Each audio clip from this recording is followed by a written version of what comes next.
Hello guys, আসসালামু আলাইকুম। কেমন আছেন সবাই? তো আজকে আপনার স্ক্রিনে যে মোবাইলটি দেখতে পাচ্ছেন এটার মডেল হচ্ছে রেডমি নোট 8। তো এটা সমস্যা হচ্ছে ওয়াইফাই পায় না আর এবং সিম নেটওয়ার্ক পায় না। তো আইডেন্টিফাই করে আমরা যা বুঝতে পারলাম প্রবলেমটা সিপিইউ থেকে, সিপিইউ জনিত প্রবলেম। তো আমরা সিপিইউ রিভলভ করতেছি। তো যাদের কাছে এরকম মোবাইল পড়ে আছে, ওয়াইফাই পায় না বা নেটওয়ার্ক জনিত প্রবলেম, তো আমাদের কাছে নিয়ে আসতে পারেন, আমরা সম্পূর্ণরূপে মেরামত করে দিব। তো নির্দ্বিধায় আপনারা আপনাদের শখের ফোনটি আমাদের কাছে রিপেয়ারের জন্য নিয়ে আসতে পারেন, কেননা আমরা রিপেয়ারের পর নির্দিষ্ট একটা ওয়ারেন্টি দিয়ে থাকি। যেমন সিপিইউর উপরে 3 মাসের একটা ওয়ারেন্টি দিয়ে থাকি। সিপিইউ জনিত কোনো প্রবলেম যদি হয়ে থাকে আপনার ফোনে, অবশ্যই 3 মাসের একটা ওয়ারেন্টি পাবেন। আর এমএমসি জনিত কোনো প্রবলেম হলে 6 মাসের একটা ওয়ারেন্টি পাবেন। তো অবশ্যই নির্দ্বিধায় নিশ্চিন্তে আপনারা আমাদের কাছে নিয়ে আসতে পারেন, আমরা অবশ্যই ইনশাল্লাহ আপনাদের শখের ফোনটি পুনরায় রিপেয়ার করে দিব।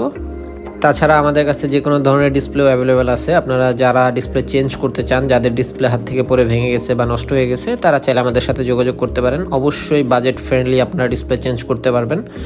অল্প খরচে আমরা ডিসপ্লে চেঞ্জ করে থাকি। আমার পূর্বের এক ভিডিওতে আপনারা দেখতে পারবেন, যে কোনো ধরনের ডিসপ্লে আমরা দিয়ে থাকি বাজেট ফ্রেন্ডলি প্রাইসে। তো আপনারা দেখতে পাচ্ছেন আমার মোবাইলে কিন্তু সিম নেটওয়ার্ক চলে এসেছে এবং আমরা এখন ওয়াইফাইটা চেক করে দেখব ওয়াইফাইটা ঠিকঠাক কাজ করে কিনা। তো আপনারা দেখতে পাচ্ছেন আমার ওয়াইফাইটাও কিন্তু কাজ করছে। তো আমি আপনাদেরকে মাদারবোর্ডটা খুলে দেখাচ্ছি, আমি যেই ফোনটা কাজ করেছি এটা সেটা কিনা। তো মাদারবোর্ডটা দেখলে আপনারা বুঝতে পারবেন যে আমি যে মাদারবোর্ডটা কাজ করেছি এটি সেটি।